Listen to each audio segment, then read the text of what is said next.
Hello and welcome. You're watching Ogaga Report on Refresh Nigeria. Dangote could have invested in wheat farming, but he chose not to. Do you know why? It appears he doesn't want to offend funding agencies. Funding agencies. Who are his funding agencies? IMF and World Bank backed IFCs. He said to himself, in today's show, we will delve into details. I met a chemistry student today. No, sorry, a chemistry graduate. And he's now a dance instructor. Instead of teaching our youths, our children, how to do fractional distillation of crude oil so that we can have refined petrol products readily available in Nigeria, he is out looking for who wants to learn how to dance. Do you know why?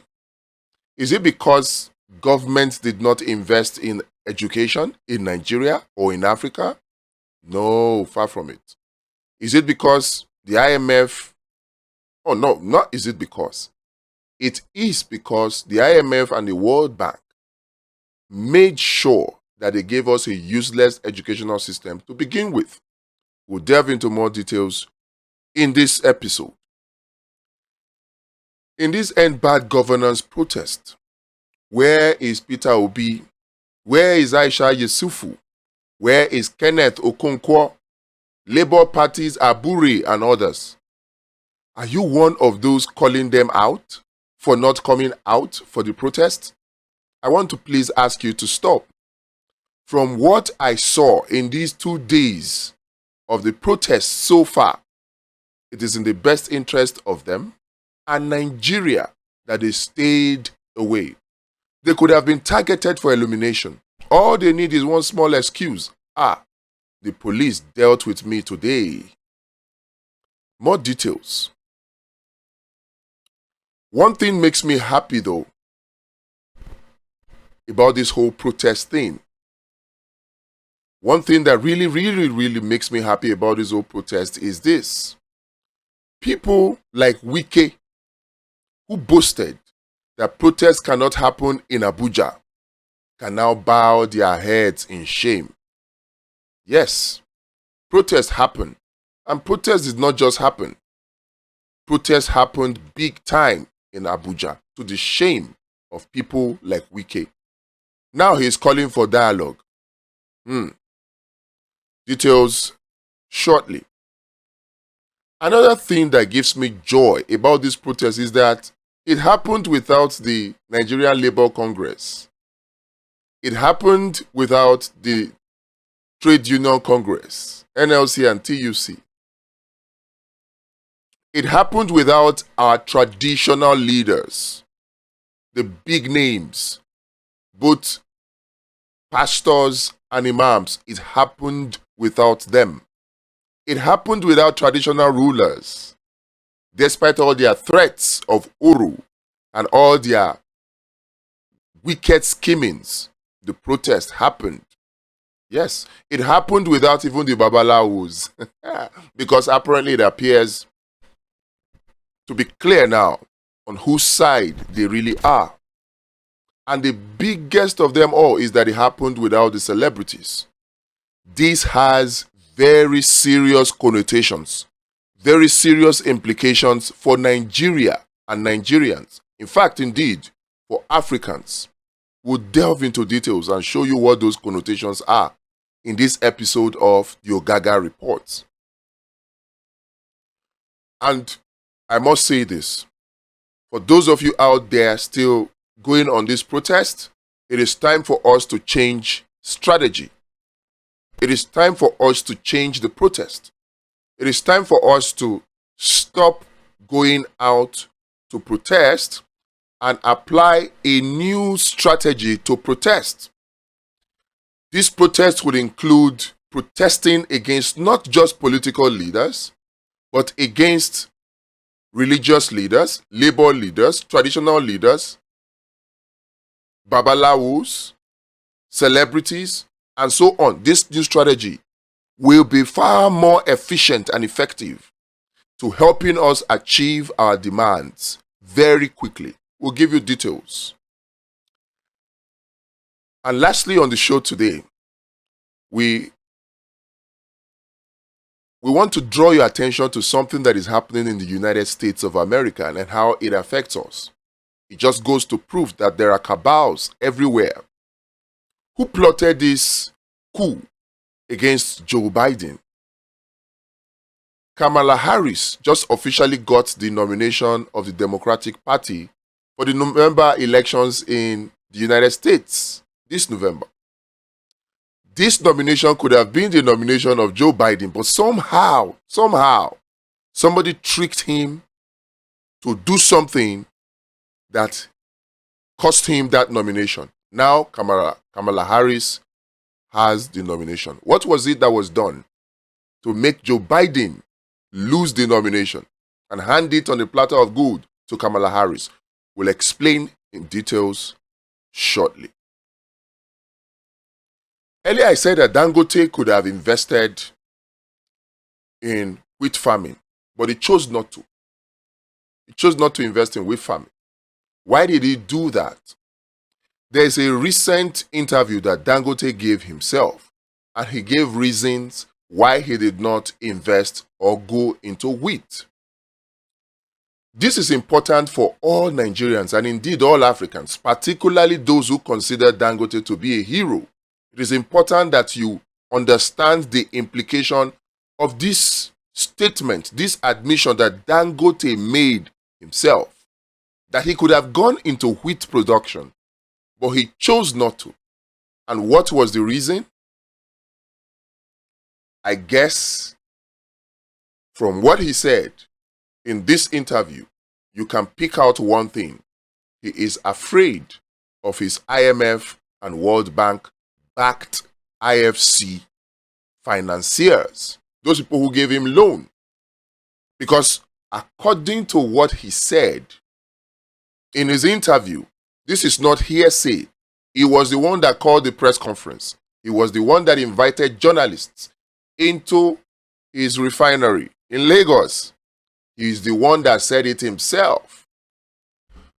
That's the number one, that he got funding from the IFCs, and that certain interests in Europe and America would not want Nigeria to invest into wheat so that they will not be competitors, right? So the IFCs that are funding him will not want a situation whereby he will go into developmental projects that will empower Nigerians, that will guarantee Nigeria's food security, that will reduce the cost of living for Nigeria. They don't want that kind of thing because that will be direct competition to them. Remember, this lady said it, that the IMF and the World Bank, the CIA, they operate, and they can only operate successfully if Africa and Africans fail. They need us to fail. They don't need us to succeed in farming things like wheat. Wheat is what Ukraine and Russia, yes, are thriving on. Their economy is built practically on wheat. And we can grow wheat in Nigeria here. Do you know the implication of farming wheat in Nigeria? If Dangote had gone into it, if the government had gone into it and democratized it, made it such that small wheat farmers are given the support and the enablement that they need. Do you know what it will mean? It means that there will be more jobs because we will be on the path of production. It means that the price of bread will come down. It means that the price of cake will come down. It means that more jobs will be created in that industry. That's what it means. Because wheat is the primary source material, raw material, for the manufacture of flours. Flour. That's what wheat is. That's how important it is. Wheat serves more than 50% of the revenue of Ukraine. That's how important wheat is. And Dangote knew this. But rather than invest in something that will guarantee Nigeria and indeed Africa's food self-sufficiency, food security, no. He chose to invest in a field, in an industry that satisfies the interest of his IMF and World Bank backed IFC financiers. Do what you would, whatever it is that comes to your mind. Decide whatever it is that comes to your mind. But to say that Dangote is a hero, please, in the light of the information you just have, do you still consider him a hero? And this is food for your thoughts. They say food is expensive these days, that even food for thought does not have meat. That's how the comedians joke about it. But this is food for thought for you. We need to get our government and our so-called business people to invest in sectors that will drive growth in Nigeria. How do you suggest we do this? Last I told you that I met a chemistry graduate who is now a dance instructor. Not like it is bad to be a dance instructor, but the implication of it for our Nigerian economy is what I find very, very sad and appalling. Chemistry graduate to dance instructor. There are many people like this young man that I met today. So many people. I don't want to show you his picture or mention his name because there are so many people like that. And before you know it, it might be libelous or defamatory. But just know it. Or let me remind you, because I am sure that you already know it, that so many people who graduated as mechanical engineers today are now doing POS. You know now. People who graduated as metallurgical engineers, they are working in bank. People who graduated with Yoruba, who graduated in linguistics, they are doing farming now. All manner of things. You know this. Why is this so? Is it because our educational system is bad? Is it because government failed to invest in our educational system?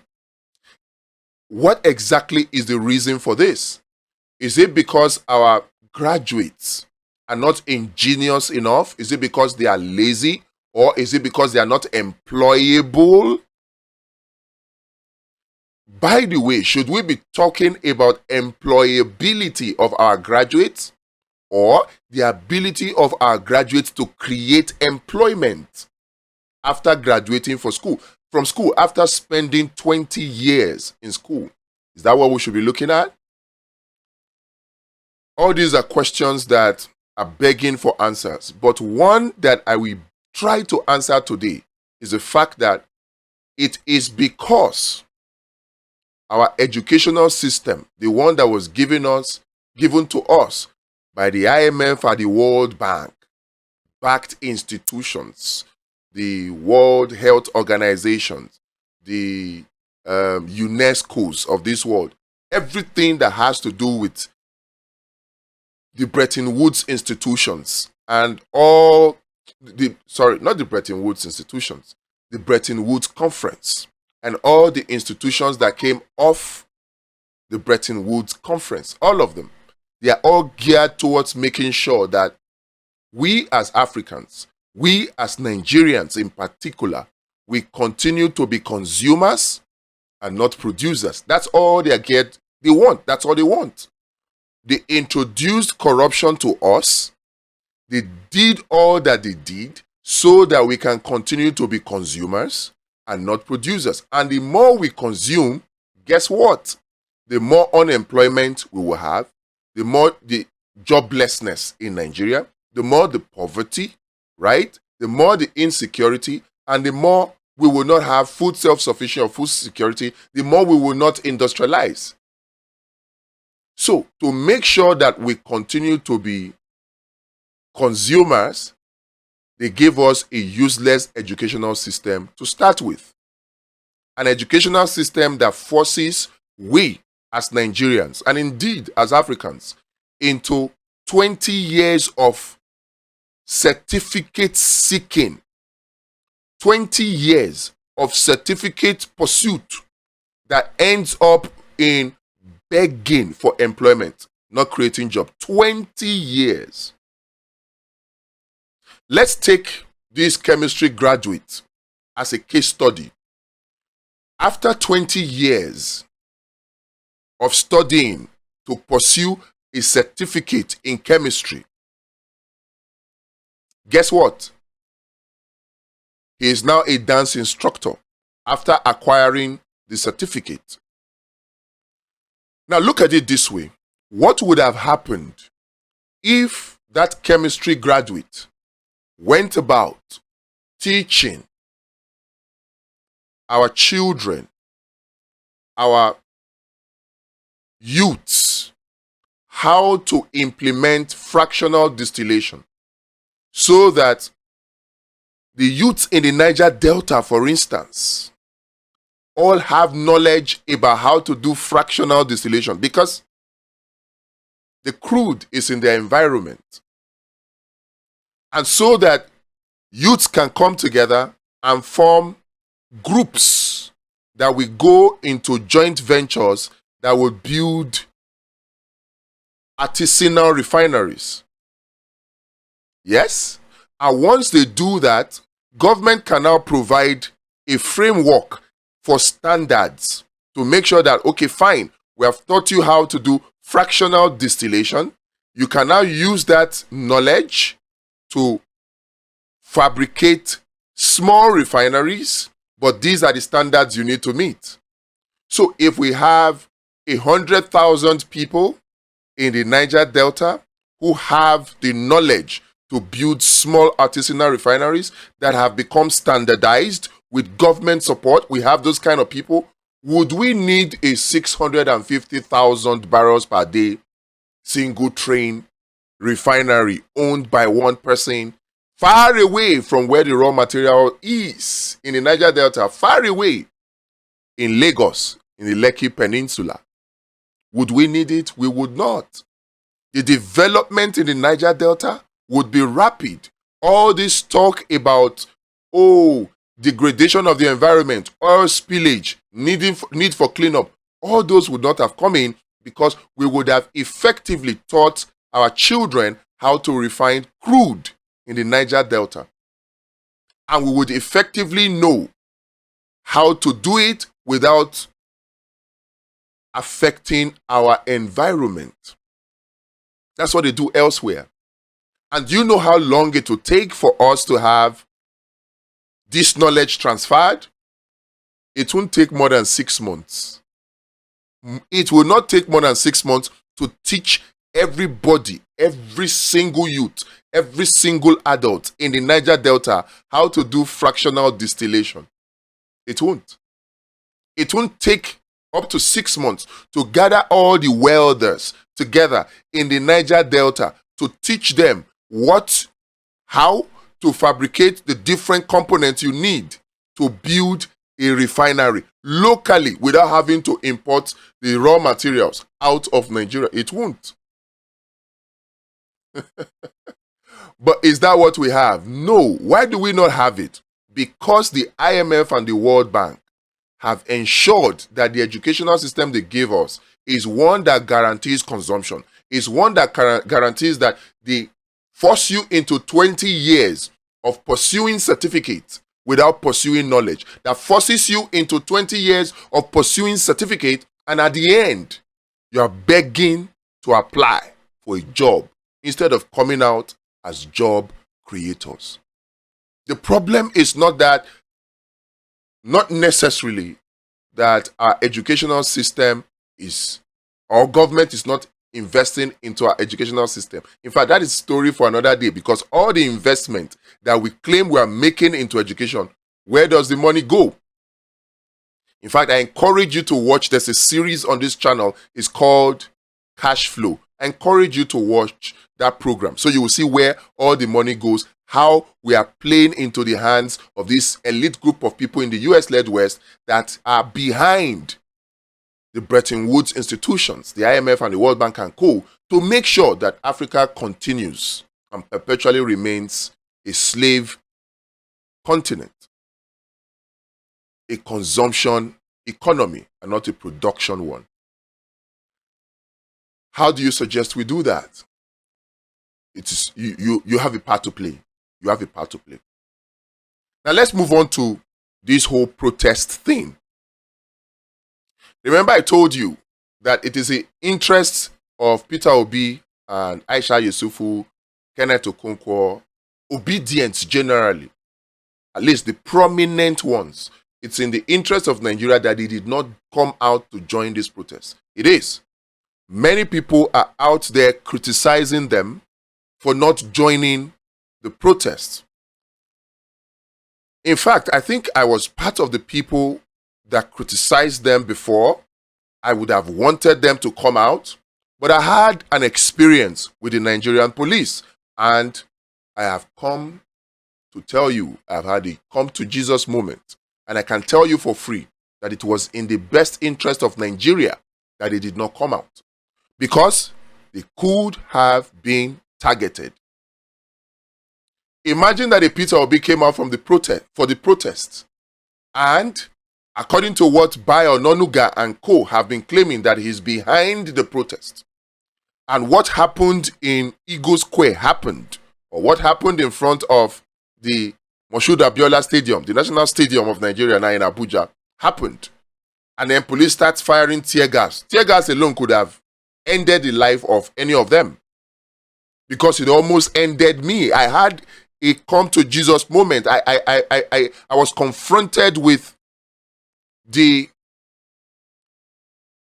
suppressive and oppressive tendencies of some police officers firsthand in this protest. And if anything had happened to someone like Peter Obi in that protest, that would have been Nigeria boiling. That would have been Nigeria boiling. Something happened to someone like Kenneth Okonkwo or even Aisha Yesufu. Yes? Nigeria would boil. So that's why I say it's in the best interest of Nigeria that they did not come out to join the protest physically. Even though Peter Obi said it himself that is in support of the protests. The Nigerian police, if there's anybody to blame for the protests going violent, initially I had my concerns that the IMF and the World Bank would hijack the protests and make it a tool for destabilization of the government. That was my initial position, and I'm still standing by that position. They want to use it as a tool to twist the federal government into giving in to their demands to further increase the pump price of petrol in the name of removing a subsidy that has come back. February, March, April, May, June, since that time, the IMF has come out to tell Nigerians, and whoever cares to listen, that fuel subsidy is back. In fact, reports started coming out that we are paying almost 5 trillion now per year for fuel subsidy. That fuel subsidy is back. And what did they do? They advised that Tinubu should remove fuel subsidy for that fuel subsidy that does not exist in the first place, but they say we should remove it. And Tinubu came and removed it. And now they said it's back, and they say we should remove it again. How many times do we need to remove a fuel subsidy that does not exist in the first place? But I suspected that the IMF are using this, would use this protest. They will hijack it through our own selves, through our own brothers and sisters, through you and I. They will hijack it to destabilize Nigeria, just to prove a point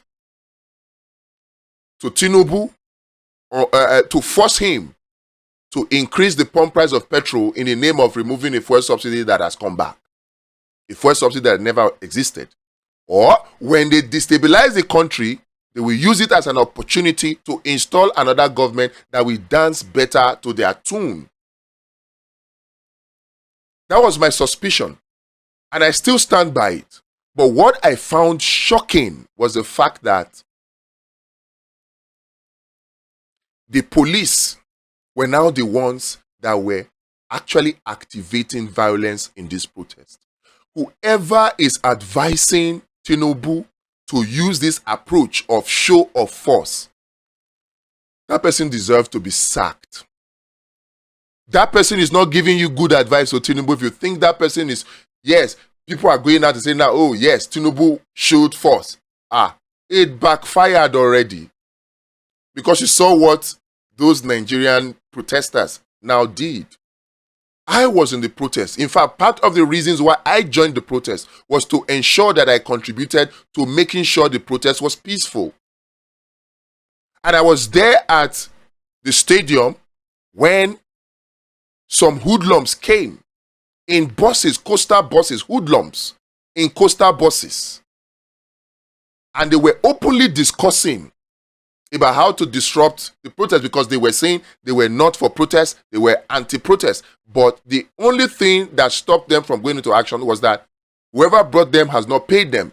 So I guess from previous experiences where people will invite them to come and protest, and after protest they will not see the money, they decided that they wanted their money first before the protest. They were discussing it openly in front of the stadium, and the police were not far from them.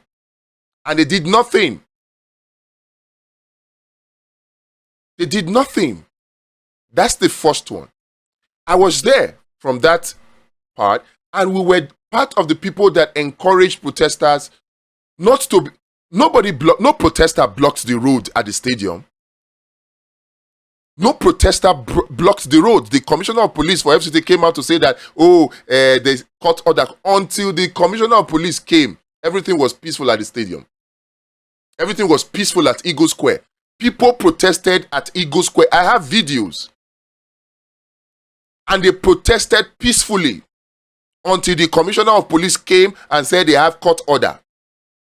And that whoever does not obey the court order should face the consequences. And that court order was cooked to deliberately suppress Nigerians. It was a court order that even the judges that gave it, they knew that it was unconstitutional. They knew.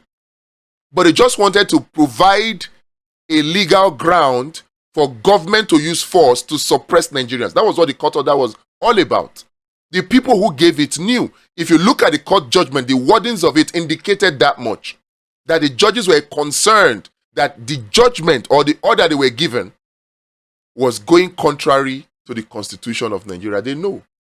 And if we appealed that case up to the Supreme Court, they will affirm what they have affirmed before, what the constitution has affirmed, that protesters have a right to protest. And what police needs to do is give them protection. That's all. But they just want to use it to delay and disorganize the protest. That is all.